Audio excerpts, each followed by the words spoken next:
Joining me today is a guy who's seen an awful lot of people get hit in the nuts, a man who's lived in a house that constantly seems to be getting fuller, and a stand-up comic whose new special, 0 to 60, is now streaming on Amazon.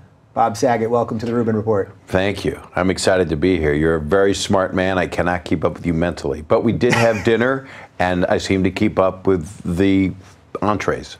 Is that why you were plying me with so much alcohol during dinner? To kind of dumb me down? So that so that we could get on the level? I wanted to see what you were like unconscious. Yeah. We did go to... Because that's the world we're in right now. Yeah. That's an opposite day kind of statement. In other words, years ago when you would say, I want to see what you're like unconscious, that would be a joke. But unfortunately, we are in a world right now where that's actually happened. Yeah. So a lot of things that are irreverent and could be considered funny are not. Yeah. And so there's this buffering that goes on before. But either way, you did not get overly inebriated, and you were more than pleasant, and we had a lovely night with both of our significant others who we both adore, and we laughed, and we had good food. Yeah. And we will do it again. We will do it again. And that's all I want to talk about. I don't want to talk about my career. What did we have as entrees? Well, I believe I had the fish. You did. I think you had something not as healthy. Steak. I think it was maybe. No, I didn't. No, you didn't have steak. You had some kind of chicken, something maybe. All right, let's focus here, Saget. So I'm here. That's a good place to start. What you just did there. Just the state of political correctness. Let's just do a little bit on that. And then I want to do Saget 101 for this next hour. I'm teaching that course at a community college. Yeah? How many kids are taking that? It doesn't matter. Whoever applies, but doesn't turn me in. You let them all in? Everybody comes in. Yeah. It's in a trailer. What do you think of that you're doing this? We're live to tape, so we don't edit. And this did not exist 4 years ago. This existed, but it didn't exist like this. I mean, you got millions of people that watch this. Yeah. This is crazy. Well, what do you think about that? Like, you're used to doing, I mean, obviously I want to talk stand-up and everything else, but you do scripted series, you do movies, things like that, but you also do panel on talk shows, things that are sort of, they're kind of old school now. Like, that's very different than coming in here and right before we start, I said to you, we're just going to go for it. And you were like, whatever you want. I mean, I don't have to look, I can just do that and we're good. Yeah, you can. Yeah. Or you can flip it back again. Yeah, I better flip that. Those are the smallest cards I've ever seen. Your interviews on microfiche. It's just, I just write little silly things on it. No, that looks all smart. Yeah. I love the fact that this exists because years ago, if you wanted to go on a show and have a one-on-one with someone, it was, you were a baby, but it was Tom Snyder. Who would be on. Tom Snyder. I love Tom Snyder. Oh, yeah. Forgetting that you might be a tiny bit older than a baby. Yeah, the camera was always very close to his head. Incredibly close. And Dan Aykroyd on Saturday Night Live in the very beginning would do an impression of it. Yeah. Camera was this tight, and he would be smoking, and Tom would just talk in the camera. Yeah. Do his discourse, which is very much like a podcast is today. Like Bill Burr, a friend of mine, gets up in the morning, talks for an hour once a week. It's unbelievable to listen to. Yeah. A lot of our great podcasters, everything has changed, and in that regard, this has changed for the better, because you get to have an articulate conversation that you can't normally have in commercial television, because commercial television is meant to be entertaining. Yeah. Only. I don't know what we're meant to be over here, but... Well, interesting. Interesting, I guess, yeah. And my fiance Kelly turned me on to your show, and I said I really like him, and I like what he's talking about. And you had guests on, and you're able to be a diplomat, which is very difficult to do when you have people with different points of view, a conservative and a liberal, which I don't understand. I don't understand any of it. I just. Well, we're going to get. I mean, I understand it.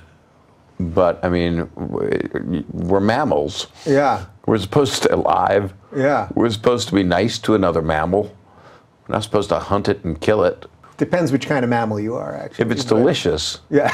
then you have to go for it. Right. Yeah. I mean, it's just food. Well, we're gonna dive into all that, because I did notice that for you it's interesting, I think, because your stand-up is so different than your television persona between America's Funniest Home Videos and Full House. Well, they're the old ones, though. But then Entourage, that was kind of like a thing. But then I did a bunch of acting stuff, too, and I've done Broadway work, which was some of it was similar to my stand-up, but I've always done something that's every 7 years there's some new incarnation that people go, who the hell is he? Yeah, well, that's why I think it's interesting, because especially with celebrities, people like to just get in, or anyone that's public, they like to just get a kind of image of you and then just run with that forever. And you are constantly challenging that. I refuse to be pigeonholed because it sounds like something you should not do to a pigeon.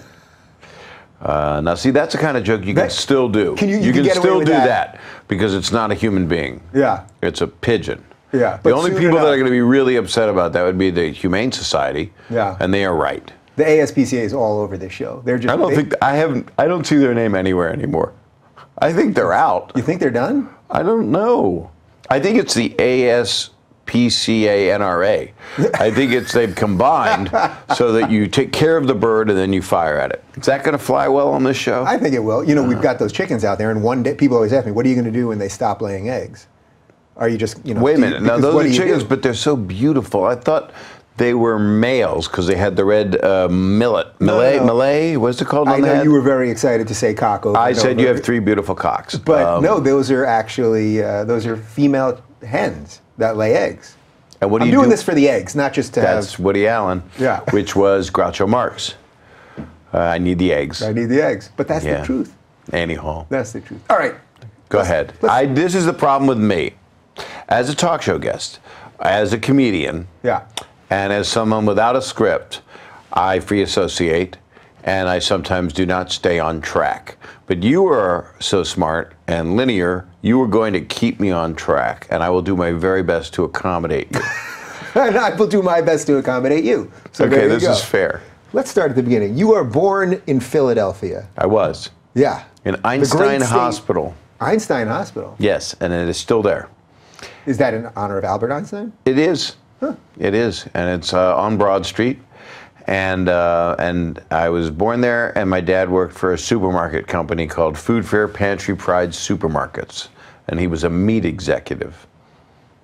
That all sounds legit. What about your family? What background? What business were they in? I was born in Brooklyn, grew up in Long Island, lived in Manhattan my whole life, went to college upstate New York, so I'm a true New Yorker. So we're both You had the life I wish I had. I was in Philly. I lived at home during college. This is why you're smart.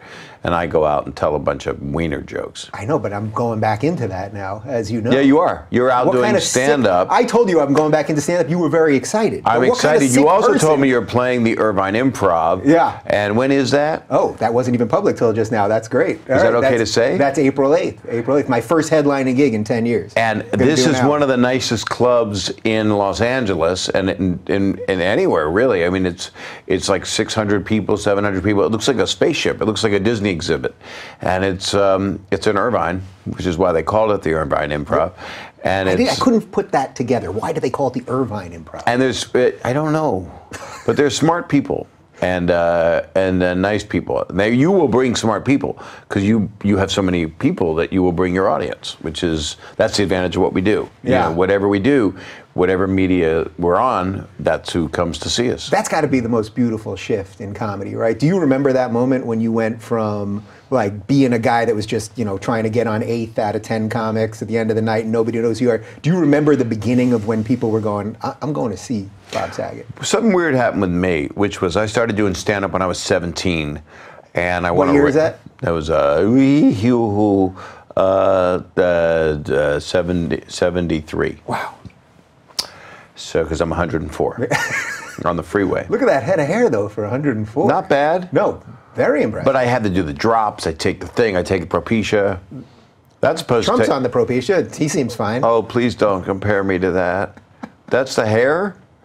We'll get there. Mine's not a comb over. Yeah, I know what's going to happen if we get right on Trump. I actually, I believe. I'm not doing anything to bash anyone. I will not do it. Even though it's possible that his comb over is from an onion in the kitchen that just snaggletooths along the ground and then crawls up his back. Yeah. Did you see that moment when I saw that video on the airplane? But was that done CGI? Was that done with effects?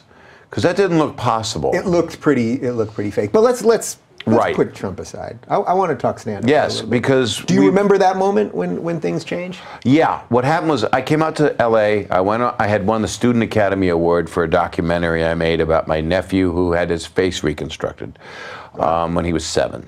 And I won this Student Academy Award for documentary, and then I went on at the Comedy Store the next night, and Mitzi, the owner of the Comedy Store, said, "You should work here." So I started getting spots right away. Wow, and then that's crazy. I mean, comics fight for that for years. People fight, and I didn't work the door. Wow. And I was, I guess, likable, but strange, very strange jokes. Like my first joke was, I have the brain of a German Shepherd and the body of a 16-year-old boy, and they're both in my car, and I want you to see them. Now, it's just an odd rambling, but it symbolizes, I think it answers the question of how did he become this, because he was that, if you're going to be third person on myself. Yeah. But, and then I started going on a college tour. She put me on Mitzi Shore from the Comedy Store put me on a college tour, and I was a guitar act, just parodies, and I would sing while my guitar gently weeps, turn a valve, and water poured out of the guitar. And you could only see it in the first 10 rows, so it doesn't really Didn't work for the big stadium. Cannot play the Irvine Improv with this bit. Yeah. And then I was headlining right away. So in my early 20s, I'd go out on the road while I was taking 5 years of acting classes with a teacher named Daryl Hickman in LA, while I was doing improv classes at the Groundlings, while I was doing spots at the Comedy Store. I'd go out on the road and then headline and then make money. But not enough to get a career. And then I was like 8, 9 years of hosting the Comedy Store in Westwood, and that was hard. It was, but I got to befriend people that I worshipped, which were Richard Pryor and Robin Williams, and David Letterman was one of my first MCs, and so I was 22 years old, and the place it's packed like it was then, kind of now. Yeah. Bad sentence, but in the early 80s, it was, you could not get into any room, and every single person on the lineup was like, and I was hosting a lot of the shows. So, but then everybody went off and got TV shows, and I was still at the Comedy Store hosting and thinking, this is it, I'm never going to make it. And then I got in a Richard Pryor movie, and then I got on a CBS show and a morning show. What Pryor movie? Critical Condition. Oh, I've seen that. I'm the young Dr. Jaffe who does all the jobs that are disgusting that he doesn't want to do because he's not a real doctor. Sounds like the MC at a comedy club. Exactly the same thing. You don't want to touch people. And I remember holding Garrett Morris from Saturday Night Live by the testicles, and Richard kept telling me to squeeze harder. And that was a reshoot. They added me to that scene. I can see that when you talk about it, sort of, and I've had this with a couple other comics that were around at that time, there's like a real nostalgia for it. Do you remember thinking it was as special then? Oh, it was. Yeah, but do you remember it at the time thinking like, I'm really in on 100%. Something? Because usually people don't. Like the good old days, you only remember them as good. Well, they weren't good old days. Yeah. Because, you know, you're in a place that is, you know, in the Comedy Store has a lot of history in it. Ciro's is the main room, and there's supposed to be ghosts in there, and Sam Kinison says he saw a quarter floating in the air of a dead mobster or something, and I believe all of it. I spent a lot of time in there. And it was struggling, you know, you'd have people come and see you. Rodney Dangerfield was kind to me, put me on a Young Comedian special, but it was all, you know, I was the warm-up comic for Bosom Buddies with Tom Hanks and Peter Scolari, and it was all struggling, you know, but you need it. And I used to wait in line in New York at the Improv and catch a rising star for 10 hours. Sign the lineup sheet and wait for 10, 12 hours.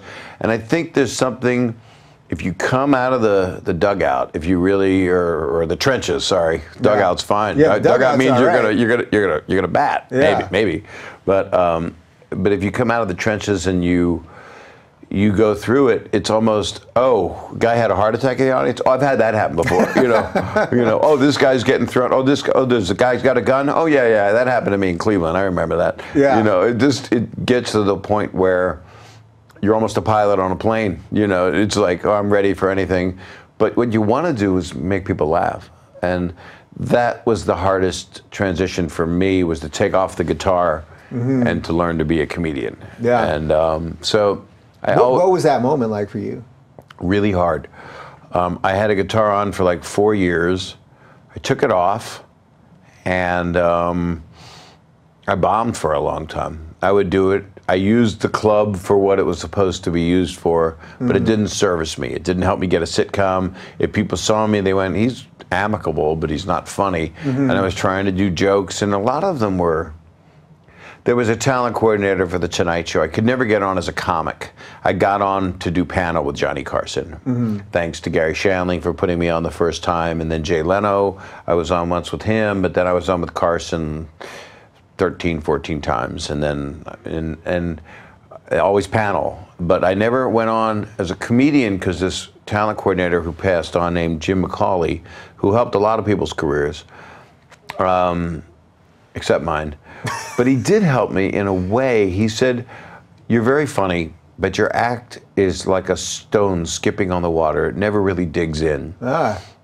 Thank you. Wow, that's something to really take with Kung you. Fu. Yeah, wow. Thank you, master. Take the pebble from my hand. Yeah. So it hurt me because I couldn't get on the damn show, but I really wasn't meant to. I mean, I hate to say those kind of words.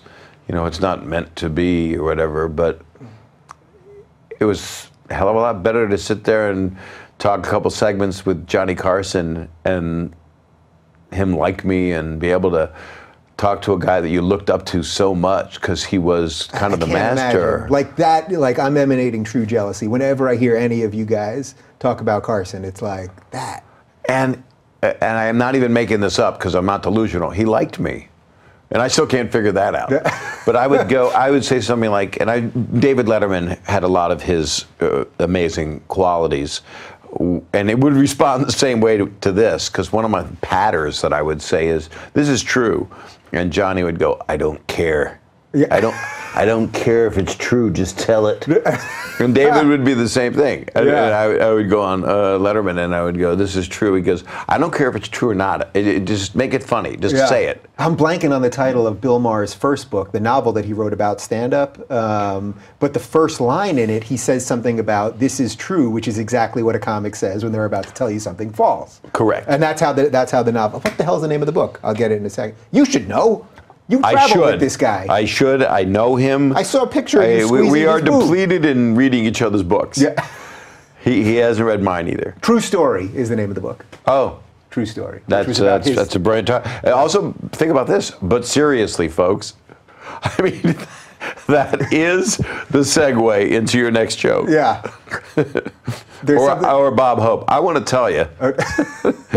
So anyway, that's always good. But these are all the tricks. So anyway, right? so I'm in the car. Well, you do learn tricks. Yeah. You know, and it's always if you can kill them with kindness, or if you can fake sincerity. Were there guys during that? Because everyone talks about it. It's like we could literally spend the next hour with you just naming all stars, right? You could just do that. But were there guys? You could just name drop. You want to just name drop for the next, and it'll be very easy to make a promo. For I'll do that. Professor Irwin Corey.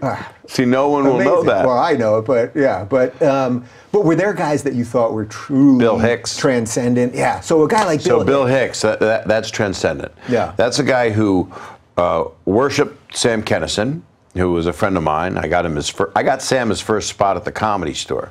Was it in the documentary? No. Yeah. But he was an unusual thing. He was an anomaly. No one had ever seen that before. And Bill Hicks really thought about why are we here, and had a sweet philosopher in him.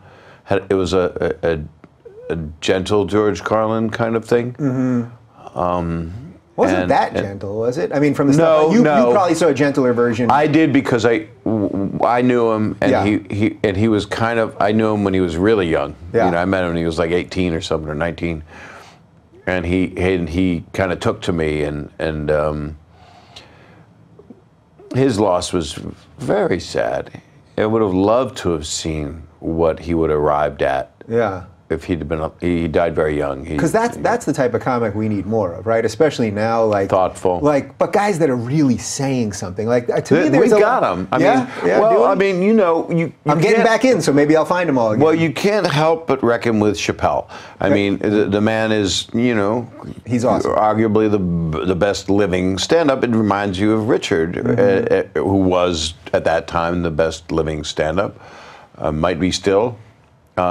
Lenny Bruce was decomposed by being arrested, by not being allowed to have freedom of speech. George Carlin took it to another level where he said, I'm cutting my hair no more, and I'm going to let myself say the things that are on my mind. There was a lot of anger and a lot of prophecy, and people, my mother didn't like him because he was unkempt. Yeah. She wanted a kempt person. Yeah. She would have loved you very much. Yeah? Yeah. I don't know if you're that's very kempt. I'm very kempt. It's a lot of hairspray. And she would, he's so smart and he's handsome. All right, Saget, enough. Let's tell you what my mother would say. But Carlin having that moment, that's like you putting down the guitar, right? That's why I think it's interesting. When comics either get good or not, it's when you make that move. You learn something and then you kind of put it start away. all over again. Yeah. Because you get some chops, you figure out what it's like to be in front of people. And then it's not an effort. It's a pleasure. Yeah. I'm going to be 62 in May, which is crazy. So if you could delay this, that would be great. Let's not let it happen yet. Yeah. But I'm able to go on stage, and I have a gift now, having a special just done that I'm very proud of, this 0 to 60, which is from being 0 to being 60. It's a brilliant title. That is wordy. And it's on Amazon Prime. So my joke is, here's a joke with it, that with 2 clicks you can buy the lotion to watch the special, inferring that that's how aroused you'll get watching my special. Yeah. You know, I retweeted your special the other day, and then I think you deleted the tweet. And I thought, what happened here? Did you make a mistake in your tweet? I did. Yeah. I made a mistake in my tweet. And then I was like, uh-oh. Will you do it again? Let's see how the rest of this goes. Okay. No, I understand if you don't want to. Let's not get ahead of ourselves. I'll show myself out. But I had put something wrong on there because it's on many mediums. It's not a Netflix special, but it's on every platform. So it's on like Spectrum, DirecTV, Google. It's never been done like this till now, where they put it on every on-demand. So it's like you can choose between Wonder Woman or 0 to 60. Let me think. Yeah. I'd much rather watch Bob than Wonder Woman. That's pretty cool, though, because in the old days, everyone just wanted the HBO special. I mean, I remember the day I started stand-up, I was like, I'm going to have an HBO special. I wanted one, I got one. But now you can have all sorts of other things. There's many different ways. Yeah. And Netflix is kind of the jewel in the crown, so is HBO, but they mostly have a few new people, but mostly they're regular team members. Yeah. You know, Bill or George Lopez, of course, who is just wonderful. I just like George. But this has been a really cool model, and being on Amazon Prime is actually, I mean, the world has it, you know. So I just wanted it to be seen by as many people as possible. That's how I feel about this thing. It's like, let's just get it out there. Yeah, this is seen by everybody, I would think, right? As long as YouTube lets it get to the feed. And YouTube, and now, so every person that subscribes, you make money? No. You do make money? If they roll ads on this, we make money. But you may Do they roll ads on this? It depends on what we talk about. So you may be deemed too controversial to... I'm not controversial. I'm on Fuller House. That's on Netflix. It's a very family-oriented show. Yeah. What do you need to sell? What product would help you make money on this? Well, you know, whatever they want to lay in before this. I don't care what they put in before. That's the funny thing. No one associates the ad with the content. You know what I mean? They just want me not to say anything offensive. So that the advertiser won't say, okay, Saget talked about whatever. Like a fabric softener, because one of those sheets. One of those sheets. That's like a good thing. I would love to have fabric softener. I like fabric softener. It's great stuff. Yeah. You said to me, what a bounce you have on your jacket. That was perfect. Yeah. Perfect outfit. And we complement each other. I feel good about this. I think we're crushing this. Let's talk about this Full House thing. Hit it. Had not heard of it until I did a little research for this. Right. Apparently it was a big sitcom at one time. Yes, it was. It was for 8 years, and I didn't know either. Yeah. I just knew I had a place to go to work, and then I paid for kids' private school. Yeah, so I told you this when we had dinner a couple weeks ago, but my sister she's 9 years younger than me. She was so, and I know you hear this all the time, but she was so obsessed with that show that we were never allowed to watch TV at dinner in my family. That was it. We would sit and have a good time or a bad time or argue or laugh or whatever. But my sister at some point took control of the family, and suddenly Full House was being watched during dinner. Right. You have to live with that. She loves Stamos. Yeah. Everyone loves Stamos. Yeah, it's true. Everyone loves Stamos. No, tell me a little bit about getting in on that and how that differed from stand-up, and then suddenly, even though you had studied acting and all that, but just like doing something that was so different. Completely different. I'd always wanted to be on a sitcom. I'd been around them. As I said, I was a warm-up on Bosom Buddies. I would go visit Robin doing Mork and Mindy. I would sneak into Happy Days. I snuck into the Bob Newhart show. Wow. I was underage. You had to be 16 or 17. I snuck into Mary Tyler Moore. I would watch them filming these shows. James L. Brooks producing Mary Tyler Moore show. Unbelievable. And I saw Bob Newhart last night, had the name drop, wants to know when we can go to dinner. Didn't mention you. That's Don Rickles. That is a direct lift of the kind of thing he would say. I mean, that's perfection. Yes. That really is comedy perfection. Yeah, he would say something like, somebody very famous, I saw someone last night. I saw Chris Rock last night. Didn't mention you. Just to let you know. Do you think Rickles could make it now, just because of the way we are about? He was making correctness? It as a new young comedian. Impossible. But there's a new way to do it, which is a way of love. And some people do it. Mm-hmm. Some people make fun of everyone. My friend Jeff Ross is the Roastmaster General. There are ways to bash people, but it's turned mean. And what happened is, and this is an understatement, the roast, I was roasted on Comedy Central, but I had John Stamos was the roast master. I had all my friends were there. I got to pick who was on it. Most people don't, Justin Bieber roast, no one knows him, most of the people. And people think roasting people is supposed to be mean. And if it doesn't come out of kindness and love of the person, or just blind, I'm going to attack them, but there's no attachment of anger to this, it's just evil. Yeah. It's just wrong. And we are in a society where people they'll hit you back on a tweet, they'll watch something, you'll see people on the news, you'll listen to political leaders talk, you'll hear people bash each other back and forth. And it comes from Don Rickles thinking that that's what he did. Mm-hmm. And that's not what the man did. The man would just, see a man and a woman in the audience and say, "Is this your wife?" And the guy would go, "Yes," and Don would go, "Oh." And that's just, and his age had something to do with it, but also his tenacity. And he started in the lounge at 2 a.m, doing 3 shows till 5 a.m. Yeah. And talk about the trenches, and all love. So if someone comes out and makes fun of people and does it out of love, or does it out of truth, that's the safest way we're at right now. That's where the Chappelle thing comes through. That's where you look at certain people. I really enjoy Mark Maron a lot, Bill Burr. There's so many people that are so good, that some people don't even know about, that sell out places constantly, that are just like Brian Regan. It's just, he's brilliant. Here's 3 new hours. He's like, what? And it's clean. Yeah. Or you go see Seinfeld do what he does, and you go, that's why he's Jerry Seinfeld. Because it's not just wordsmith. He's connected to everything he did. It might be word for word in some ways another night, but my God, it's fun. Yeah. And then I love anybody who is funny, who just is there to entertain people, and it's not only about them, which is hard because we're a very narcissistic group. Right. Comics are there's a certain breed of craziness, right, that comes with comedy. The best line I ever heard about that was I've mentioned this a few times, George Carlin on The View once, and he's sitting there with all the women around him, and he's talking about, he was selling, or they had just come out with like this anthology, so that's what he was there for. But he said something about how to be a good comic, you have to have a ton of shit. Like, you have to have all this pain and all this angst and all this stuff, but then at some point, you got to conquer it, because otherwise it'll conquer you, and that's why so many comics die of drug overdoses and all this other stuff. And still are dying young. But if you can own it, then you could be 62.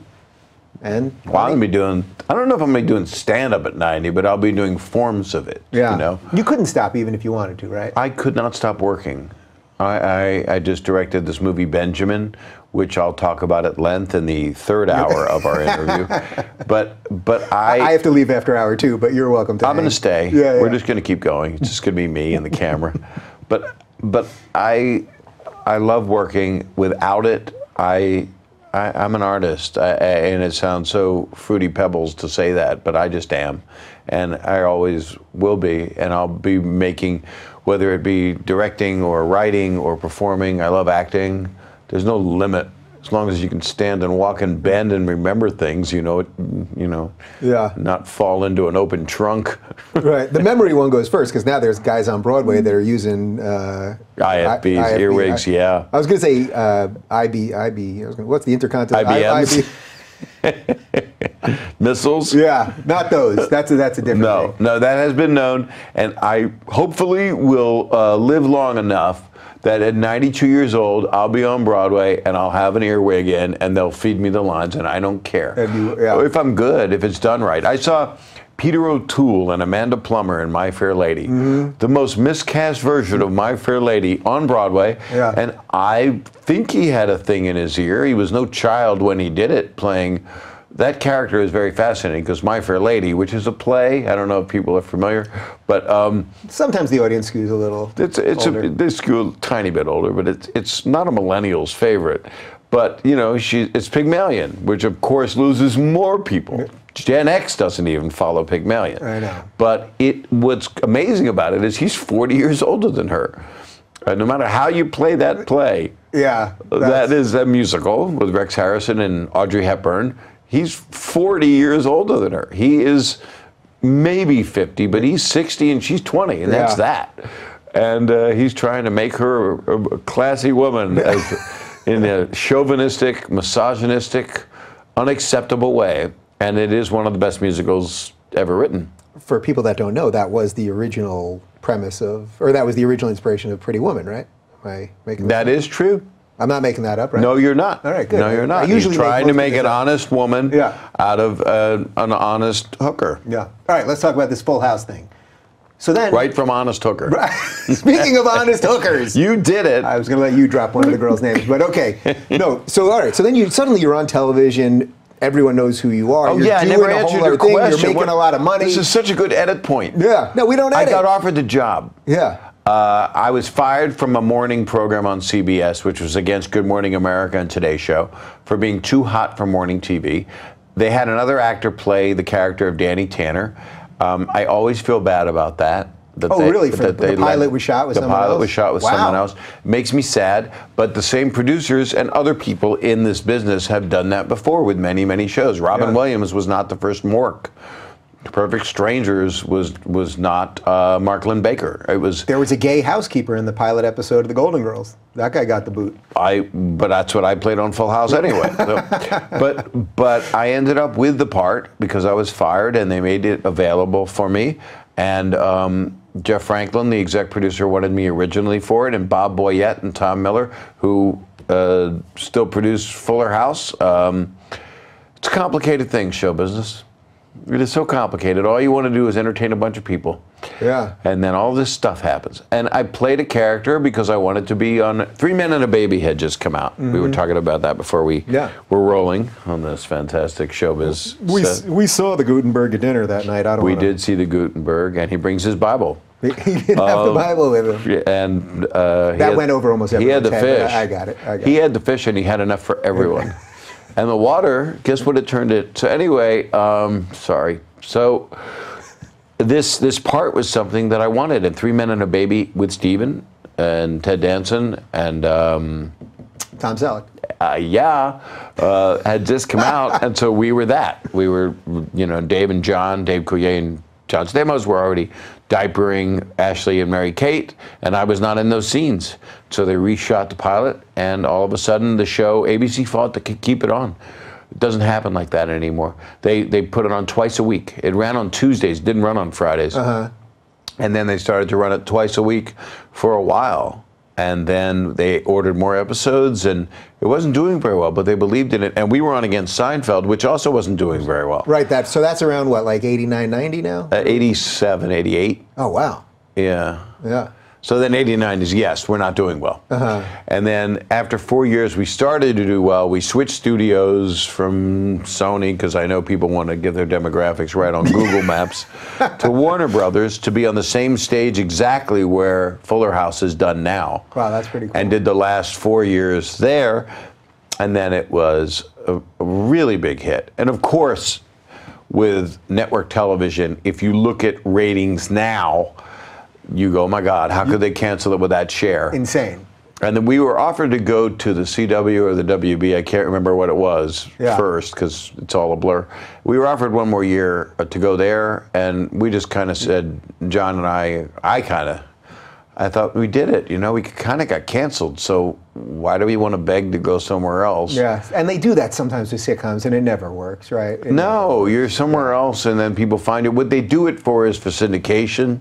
So, what years is that from? Everything looks different. Right. Set looks smaller. Right. But it was, the secret to that show was that there was actual affection between the cast. And good writing and good moral things where kids could watch it. Your sister could watch it and feel good afterward. Say hi to my sister, Talia. Talia, you were great in Rocky.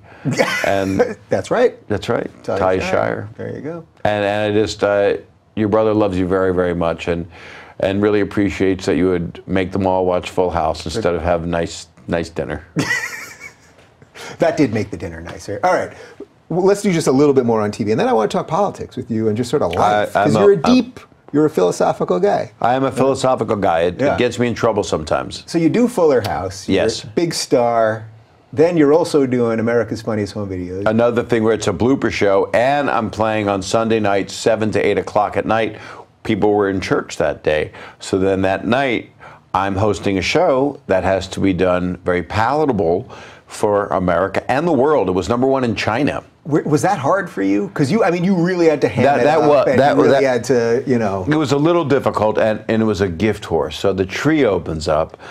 You know, it's the #1 show. The producer, Vin DeBona, called me one day on my curly cord car phone and said, we're #1. And I said, you mean pee-pee? Yeah. And he went, no. He said, we're #1 show on television. It was huge. It was a phenomenon. Huge. And the joke is, if you wanted to see a man get hit in the nuts, you had to come through me. I was the gatekeeper. But in a funny way. I mean, now it's all this. I mean, YouTube will give you anything you want. That's exactly what I was going to say, that somehow all of the stuff that people click that's just quick, and you watch someone get smashed with something or hit with something or fall, it was all born out of people walking around with camcorders just because you guys were like, let's do it. He had the savvy. It was a famous show. It came out of a show in Japan, which I think are still partners with it. I don't know the business dealings, but I'm going to look it up. Give me a minute. Let me just get on my phone. Yeah. You want us to pause? You can walk out. Yeah, no, I'll do it right here. Yeah. But it became a phenomenon because they did it amazing. They did the grassroots approach, which we don't see anywhere. Mm-hmm. They asked. In People magazine, they took out an ad. We have a new show called America's Funniest Home Videos. Full page, People magazine. Send your VHS tapes, and you could be on television. And you could win prize money. God, it sounds like a time warp. And that is how they got the first hour of tapes. And what happened to me was I was doing a year of Full House. I get this tape. They said, this is an amicable young man. The man that now is Walt Disney is Bob Iger. He is ABC. He wanted me for it. Ted Harbert was at the network, wanted me for it. From Full House, I seemed like a very amicable guy. They'd seen my stand-up. They didn't care. It was like, it wasn't as bluish as I became as I got more free with myself. Yeah, I was going to ask you about that. It wasn't. I didn't drop as many F-bombs. But it was all weird. It all had things that you can't say. So what was that like for you? Because it was so there. I mean, obviously, I'm not telling you anything you don't know, but like it was so saccharine, the jokes you'd have to make, and I'm proud of them. Yeah, I wrote it with two. The jokes were two Canadian guys, so there was an 18% exchange rate on the humor. But it was Todd Thicke's brother, may he rest in peace. No, his brother's alive. Todd Thicke. Alan Thicke's brother, and Bob Arnott, that's a writer from the Smothers Brothers show. And we wrote all the jokes. We wrote 55 pages a week. I would do the voiceovers. Look out! Oh, look at me. You know, this bad Mel Blanc, who was Warner Brothers Bugs Bunny. I have to explain it to the millennial We'll camera. have to do a Who's Bugs Bunny thing after this. Okay, who is Bugs Bunny? Yeah. But who is Marvin the Martian? Yeah, all of You them. make me so mad. Marvin the Martian. Not a good impression, but it was a big production too. I wanted it to be a variety show, so we would have big guests on. We'd have on Rodney Dangerfield, anybody that was a friend of mine. We'd had Leslie Nielsen on, Jonathan Winters, cast a Full House. You know, we'd have, and it was an hour, and it is still on to this day a testament to Vin and to the people that make that show. You know, it went through Tom Bergeron, went through many people. It went through Richard Kind hosted it once, Daisy Fuentes, John Fugelsang. Yeah. And there was no way to stop it because it was a guaranteed laugh. And what I didn't like, what would bother me, is if a guy falls in a manhole and then you see somebody in the audience throw their head back laughing, but you never see him climb out of the manhole. I'm like, is he dead? Right. You know, so you should have done a charity for people's nuts. Like, wouldn't that have been it? Like the Bob Saget charity for that would have been a great idea. Or something? Yeah, Saget's agates. Something that would have, because there should have been there were a lot of nut hits. And it was always, the good ones were when it was a 6-year-old taking a baseball bat and just jabbing his dad. Yeah.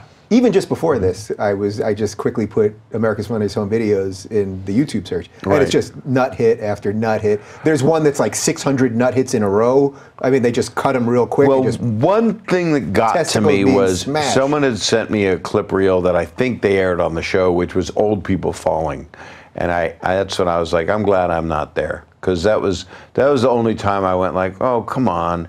And they're falling on cement and stuff, which sounds funny to bros in a bar drinking beers, but if you watch it, it's kind of snuffish. But as long as I know everybody's okay, I didn't want to be a place where people filmed themselves hurting their friends. And so I felt like I was hurting people. Right. But that didn't matter. I enjoyed, boy, those first few years of doing it, I loved the hell out of it. I mean, everybody was talking about it and loving it. I had friends calling me going, what is this? Yeah. Because no one had seen it before. But it's interesting because it's like kind of one of those things that we don't have anymore. Like, we don't have shows. But we need variety. There are things like, yes, everyone watches Game of Thrones or everyone watches this or that on Netflix.